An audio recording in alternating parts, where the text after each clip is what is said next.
Hey team, welcome back to another video. Things are a little bit crazy at the moment, I'm not gonna lie, with all this virus stuff going around. But today we're gonna be finishing off, hopefully, the T18 supercharged M50 B20 Corolla Toyota drift car thing. I've got pretty much everything we need to finish it off before chucking it on the dyno next week, which is awesome. We basically have everything we need to finish the T18. We've got a set of M52 B28 injectors for a bit more fuel, a boost gauge so we know how much boost we're running, a diverter valve because you need one of these for when the throttle closes and the boost has nowhere to go. This diverts the boost back into the intake of the supercharger, some vacuum lines and hoses and clamps and whatnot to get everything done. But first things first, today we're going to start the video a little differently. We're going to de-stress a little bit. We're going to go for a skate with a couple of friends. Got my skateboard here, some new grip, so we're going to grip it up. I haven't skated in ages, so I'm probably going to case it pretty hard. And come back with a broken bone, but hey, whatever. In times like these, we just kind of need to take it back to the basics and de-stress a little. So let's do this.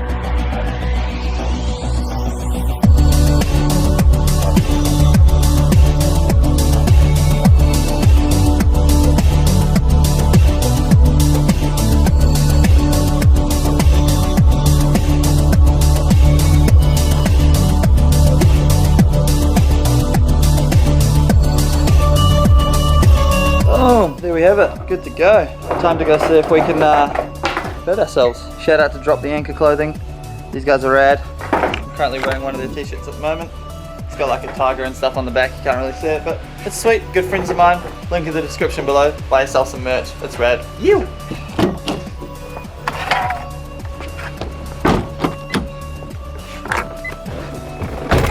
Get out of here. Alright, I managed to rally up some troops and we are meeting a couple of friends, Dan and Jake, down at the skate park. But yeah, these are very interesting times we are living in at the moment.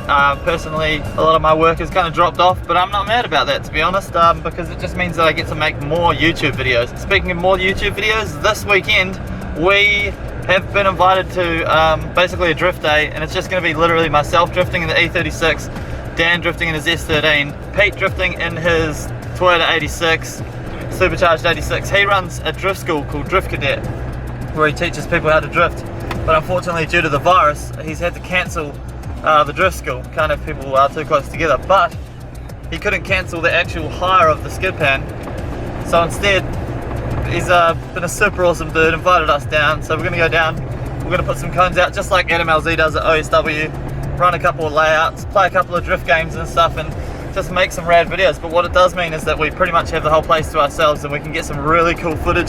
Some of you guys have been asking for exterior car footage as well as in-car footage, so I have another videographer coming with me so he can film. I'm just going to basically push hard for the day and just have some fun, super relaxed, no pressure, no stress, and kind of just get away from everything. So that's going to be coming out this weekend, which is freaking awesome. And then next week I've arranged for the T18 to go onto the dyno. Lots of content coming up. I've got a couple of other wee videos in the mix coming as well, so there's going to be heaps more content coming, and I promise you it's going to be quality. So yeah, even though the time's shit, you know, you just got to make the most of what you can do. Also maybe a little bit of street drifting in there if everything goes into lockdown, but we'll talk about that when it comes to the time. Anyway, right now let's go for a skate and let's have some freaking fun, man. You. Hey Dan. What's up? How you doing? Pretty good, how are you? Nice, good. Came for a sesh. As soon as we start to leave, it starts to rain. I know. That's alright. It's not going to be bad. Heck yes, let's go. Yeah. Hope you guys aren't expecting anything special from me. I have not skated in about 2 years, so at least you get to laugh.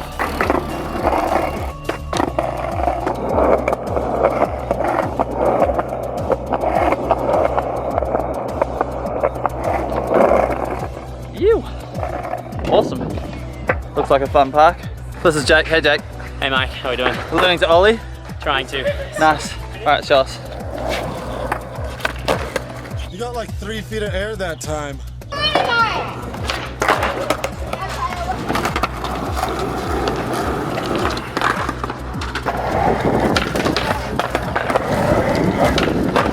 That was funny.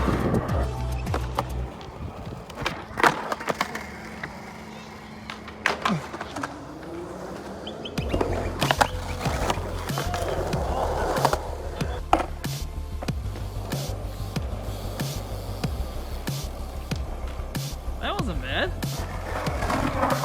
Faster, go faster.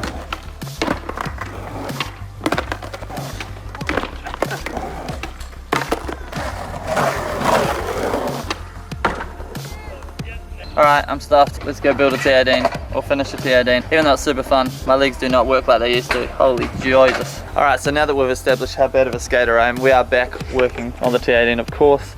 And we're going to install this diverter valve, which will basically fit down here, right? It's pretty much a blow-off valve. And it'll go from this pipe right here. And it's going to go up, running out of this, and into the intake.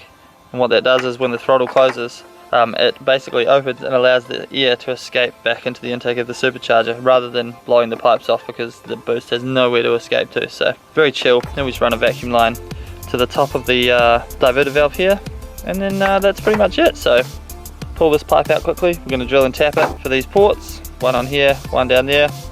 Put the piping on. Bob's your uncle. Not too hard.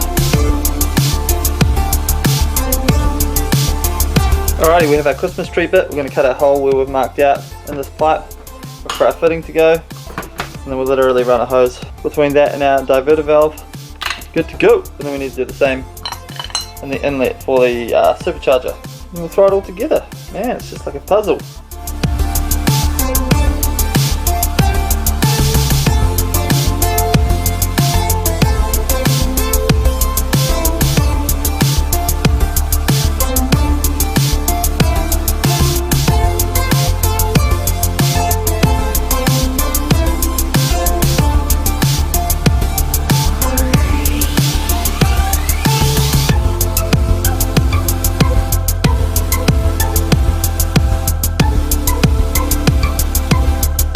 There we have it, folks.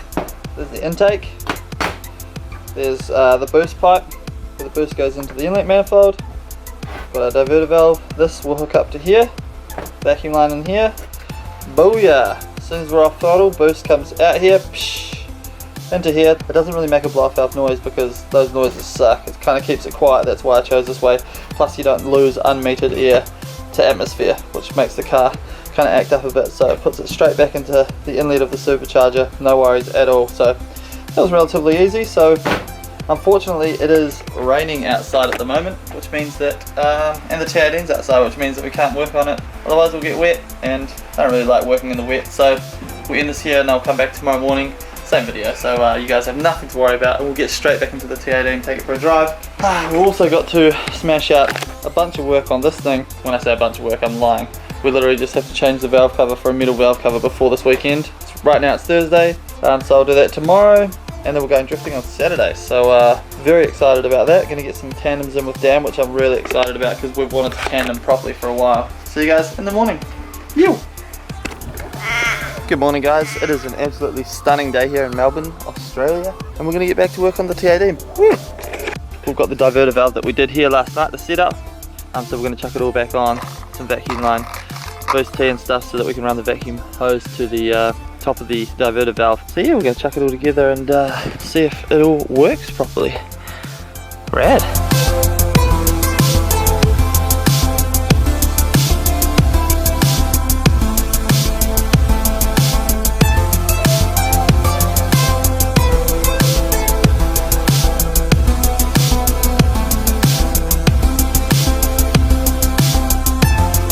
So I ran a bit of an issue where if I bend this pipe, the rubber hose to where it needs to go, it'll kink. So instead we've cut up just a metal bend that we had.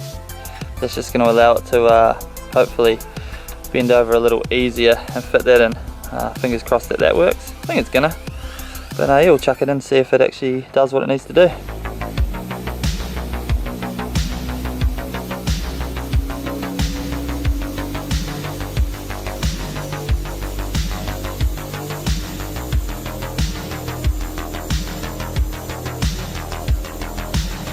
There we have it, guys.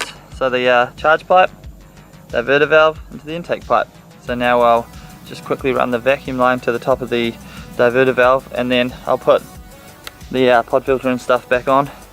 We'll start her up and see if it's doing what it needs to be doing. These diverter valves do come with different thicknesses of springs. Not quite sure exactly how that'll affect the actual running of the engine and how much boost they make. So I've started with the softest spring possible, and then we'll kind of see how it goes from there. So pretty sick though.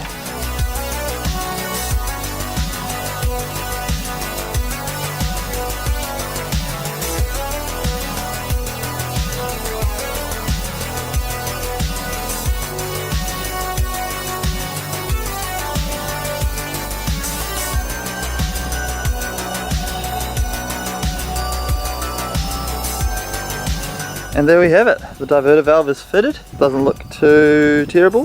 It's all hidden underneath the pod filter and stuff. The vacuum lines are hooked up. Pod filter's back on, so I'm just going to start the car quickly, see if there's any kind of difference in the way that it runs when we come off throttle after we rev it a little bit. And then we'll go ahead, chuck the B28 injectors in, and of course just suss out this pulley, see why it's getting so hot. And then basically the supercharged T18 is finished, other than of course putting it on the dyno next week to see how much power it makes, but that's another thing altogether. So chuck a battery in, start her up, and see how it runs with the diverter valve. So it looks like this pulley is fully seized, so we're not going to start the car. We're going to go ahead, pull this pulley off and see what the deal is. I've already got the front nut off, so we'll get it off. I believe it's actually the pulley itself to the electromagnetic part on the back that's all seized up, so it shouldn't be too hard to kind of fix it up. So we'll get it done now, put it back together. It's one of the jobs we needed to tick off the list anyway, so no big deal.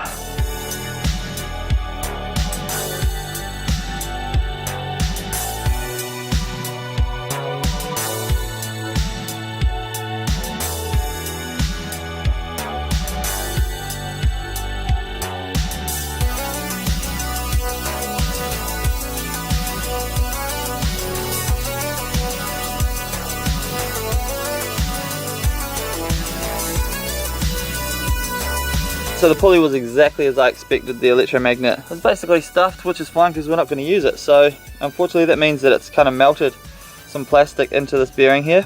I'm just going to dig the plastic out and then the bearing should be sweet. And then what we do is this goes back onto the supercharger here, onto the front of it, no worries, slides on. And then this face has a spline on it that goes onto the actual supercharger and spins it. So we add that on and we're just literally going to add some welds. Weld, weld, weld, and that way the supercharger will just always be on, and we're doing away with any of the wiring or the electromagnet, because that stuff we don't need. I know it looks like we've got the whole car apart at the moment, but really it's quite simple to chuck this setup together. That's the best thing about it. And then yeah, we'll take it for a drive. So get yourself a girlfriend like this where you get the coffee deliveries. What's up? Thank you, Tara. Coffee delivery for my work. Love it. Nice car, by the way. You gotta love it, man. Coffee number 2. Boom. Alrighty. So we have managed to get the bearing spinning freely, which is nice. So we're just going to pack it with some grease, put the back casing back on, and then chuck it all together. Kind of got lucky with this, but it wasn't a bigger problem and we didn't have to find ourselves another pulley, which would have sucked. Back cover on. Holy crap, look at that. Looks just like I bought one. Good as. Alright, now let's chuck it on the car, chuck a couple of welds on it, put the belt back on, put the injectors in, take this thing for a drive.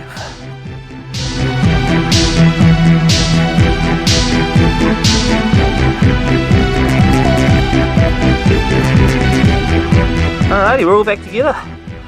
Takes literally 10 minutes to throw everything back together, which is mad. Now we've got a free spinning pulley. We can start the car and kind of see what's going on.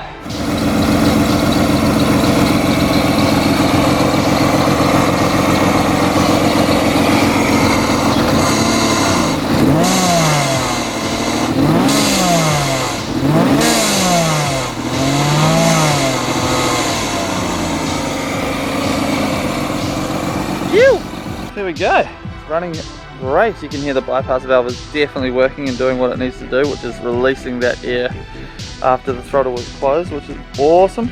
So go ahead, chuck the front back on. I'm gonna put a boost gauge in quickly, put the injectors in, and we'll go for a spin and see how she goes. Also, I just realized I had one of the coil packs unplugged when I started it then, so it was only running on 5 cylinders. Good job, bye.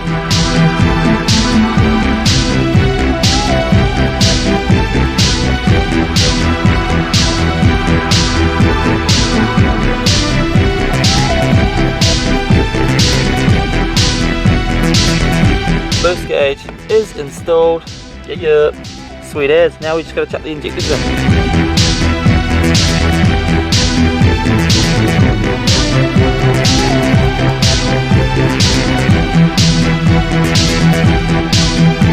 Rad, injectors are in. They look to be not leaking at the moment, which is good. Got the fuel pump running, just to double check. So now we're gonna start her up.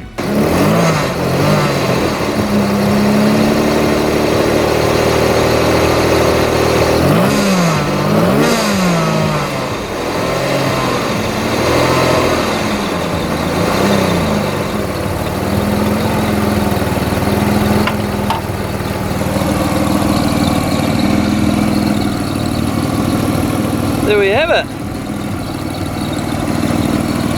Well, seems to run pretty well even with the B28 injectors. Definitely running richer on idle. I can smell it, but not so rich that it's not going to run, which is freaking awesome actually.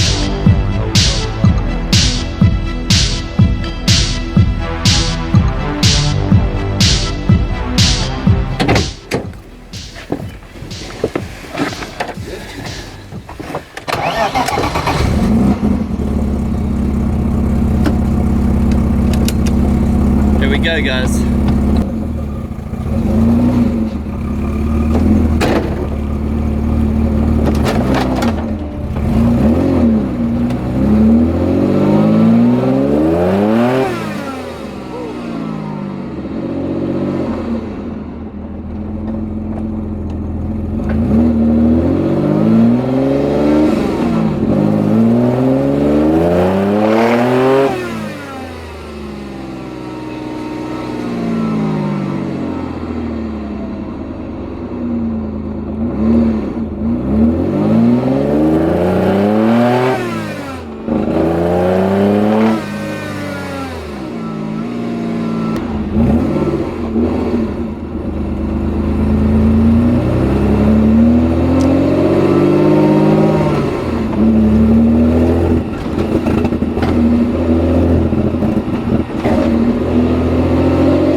Well, that was awesome. There you have it. The T18 is pretty much done. Unfortunately, it still has the issue where it's basically dropping out on its face under throttle every once in a while. It basically feels like it's just cutting spark completely because you literally put the throttle down. I definitely know it will still be getting fuel. It just cuts completely. There's nothing going on and that kind of splutters around. So I'm leaning towards a faulty crank sensor, crank angle sensor. They tend to go pretty crappy, especially this one looks super old as well. So as I suspected, the crank angle sensor, I had to pull the rubber off it, and this is what the wires look like. And they're all kind of twisted and together, so I assume that's probably the issue we're having with spark dropping out. So I'm going to order a new one before we go into the dyno, but for now I'm just going to chuck some tape around them just so we can move the car around. But you don't have to be a rocket science to know that that's not how that should be. I'm going to replace that before we hit the dyno, but it's running about 7 pound of boost, and when it did pull through a full pull, as you guys saw, it felt ridiculous, which is awesome. Couldn't hear any kind of pinging or detonation or anything like that. The B28 injectors seem to be doing what they need to do. Like I said, I've got a friend running a turbo M50 B20 just with B28 injectors, running 10 psi on a turbo, and that thing has been loving life for many track days. So I'm sure this thing will just keep going once we've got that issue sorted. So I'll order a new crank sensor. We'll chuck it in next week. We're putting it on the dyno. Again, if you haven't guessed the numbers, feel free to guess how much power you think it's going to make in the comments below. My guess, just from driving it then, it's about 140 to 150 kilowatt is my guess, but a lot more torque, which is what you need for drifting. So chuck your guesses in the comments below. Thank you guys so much for watching. Right now I'm going to edit this video and put it on YouTube, and then I'm getting stuck straight into the E36, getting that ready for drifting tomorrow. So plenty of videos coming up for you guys. I hope you guys stay safe in this crazy time. Thank you guys for watching my videos. I really appreciate it. Feel free to reach out, have a chat on Instagram at It's Mike Lake, and yeah, I'll see you guys in the next video. Peace.